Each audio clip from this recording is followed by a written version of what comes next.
metode SQ3R survey, question, read, recite, and review. Insya Allah kita akan lebih paham apa yang kita baca.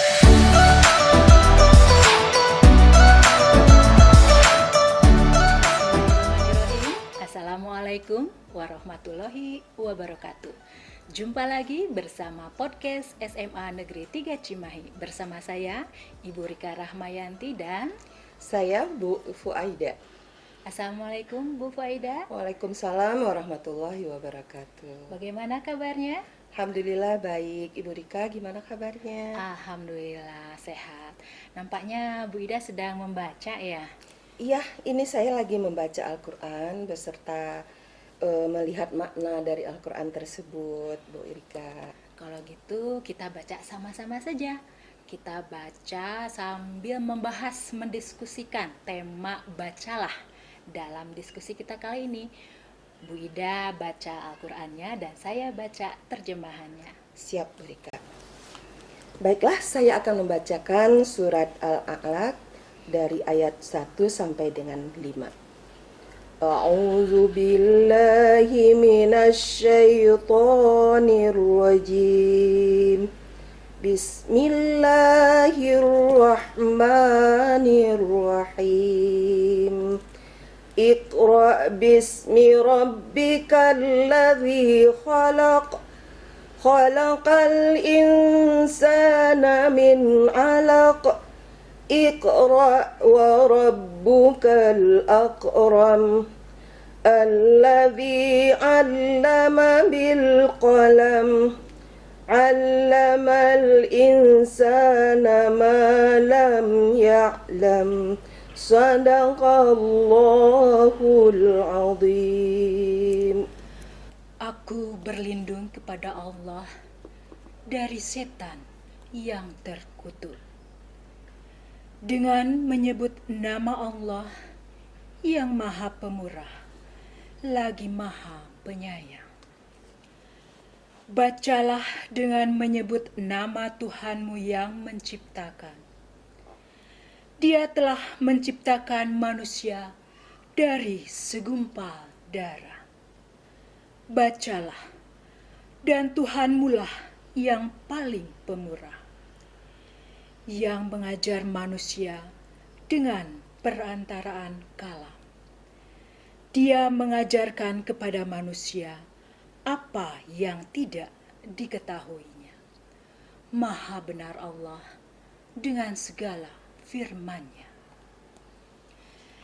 Menurut Bu Ida, apa makna dari Quran surat Al-A'la yang barusan dibaca? Menurut saya, kata Iqra dalam kamus memiliki beragam macam makna. Bisa diartikan sebagai membaca, menyampaikan, menelaah, mendalami, meneliti, dan beberapa makna yang lain. Yang pertama, kita senantiasa memulai sesuatu kegiatan apapun dengan menyebut nama Allah. Contohnya, Bismillahirrahmanirrahim. Sehingga apapun yang kita lakukan akan dimudahkan oleh Allah. Yang kedua, keharusan manusia untuk senantiasa membaca, baik Al-Quran maupun buku-buku pengetahuan, serta konteks membaca lingkungan sekitar. Ketiga, jangan pernah menyerah untuk terus berusaha, sebagaimana ketika malaikat Jibril memandu Rasulullah dalam membaca, terus mengikuti bacaannya sampai bisa. Karena sesungguhnya Allah akan senantiasa membantu hambanya yang gigih berusaha dan berdoa. Wah, menarik sekali ya. Berarti kita harus terus berusaha membaca, karena membaca adalah bagian dari belajar yang tiada henti ya. Dari mulai lahir sampai sepanjang hayat, pokoknya kita harus terus berusaha untuk belajar ya Bu Ida ya. Iya betul Bu Rika. Saya ingin sekali apa yang kita baca itu memiliki makna. Kira-kira Ibu Rika punya tips yang bisa pada saat kita membaca itu bisa memaknai yang kita baca. Ya, saya biasanya menggunakan metode SQ3R, yaitu singkatan dari survey, question, read, recite, and review. Nah, metode membaca ini dianjurkan oleh seorang guru besar psikologi dari Ohio State University, yaitu Profesor Francis P. Robinson. Jadi metodenya SQ3R.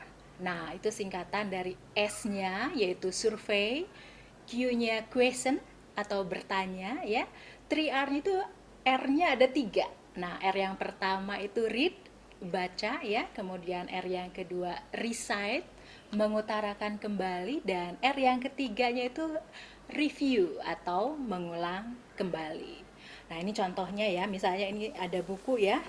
Nah, ini S yang pertama survei ya, survei. Nah, jadi kita melihat apa yang kita baca nih.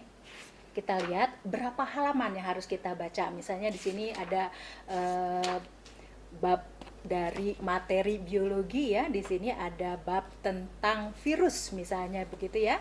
Nah, sini kita lihat di survei ada berapa halaman sih gitu ya yang akan dibaca begitu ya. Nah, di sini virus itu kita lihat ya. Nah, ini mulai dari yang pertama, halaman 52. Oh, halaman 52. Nanti kita lihat berikutnya sampai ada berapa halaman. Jadi disurvei semuanya. Jadi kita siap mental berapa halaman yang akan kita baca. Di sini sampai halaman 70. Gitu. Kemudian yang kedua ada Q ya, question. Pertanyaan. Nah, di dalam materi ini dilihat apa sih materinya yang akan dibaca gitu ya, terdiri dari berapa subbab dari materi yang kita baca gitu ya. Kemudian read, nah read itu kan membaca ya, jadi langsung kita baca gitu ya. Nah, dalam membaca itu perlambat membaca bagian-bagian yang penting atau yang kita anggap sulit gitu ya, dan percepat bacaan bagian yang tidak terlalu penting atau yang sudah kita ketahui gitu. Kemudian recite. Recite itu mengutarakan kembali. Jadi kita membuat catatan-catatan penting yang ada di bagian bacaan ini. Nah, misalnya seperti ini nih contohnya yang sudah dibuat ya, bisa dilihat, bisa berupa peta konsep. Kemudian yang R yang ketiga yang terakhir review, yaitu mengulang kembali. Jadi pengulangan kembali ini akan membantu daya ingat kita untuk memperjelas pemahaman terhadap bacaan. Juga membantu menemukan hal penting yang mungkin terlewat sebelumnya. Jadi itulah SQ3R. Wah, sungguh menarik ya Bu Rika. Mudah-mudahan kita bisa menerapkan di dalam membaca nanti sehingga kita bisa memaknai apa yang kita baca. Nah, jadi kesimpulannya SQ3R adalah S, survey, Q, question, 3R, read, recite, and review. Jadi setelah semuanya menerapkan dengan cara SQ3R, insya Allah kita akan lebih paham apa yang kita baca. Wah, menarik sekali metode membacanya Bu Rika. Kalau menerapkan dalam metode tersebut di dalam membaca, insya Allah kita akan paham dengan apa yang kita baca. Sehingga kita lebih berilmu lagi. Dan Allah akan mengangkat derajat seseorang yang memiliki ilmu, pengetahuan. Derajatnya akan lebih tinggi. Sesuai dengan apa yang difirmankan Allah di dalam surat Al-Mujadalah di ayat 11. Wah, kalau gitu saya baca aja ya Iya. terjemahan dari Quran Surat Al-Mujadalah ayat 11. Hai orang-orang yang beriman, apabila dikatakan kepadamu berlapang-lapanglah dalam majlis, maka lapangkanlah. Niscaya Allah akan memberi kelapangan untukmu. Dan apabila dikatakan berdirilah kamu, maka berdirilah. Niscaya Allah akan meninggikan orang-orang yang beriman di antaramu dan orang-orang yang diberi ilmu pengetahuan beberapa derajat. Dan Allah Maha mengetahui apa yang kamu kerjakan. Ada pepatah yang mengatakan bahwa membaca itu adalah jendela dunia. Berarti kita dapat mengetahui isi dari dunia ini dengan cara membaca. Terima kasih Bu Ida atas diskusi kita kali ini. Mudah-mudahan bermanfaat untuk kita semua. Billahi taufiq wal hidayah. Wassalamualaikum warahmatullahi wabarakatuh. Sampai jumpa.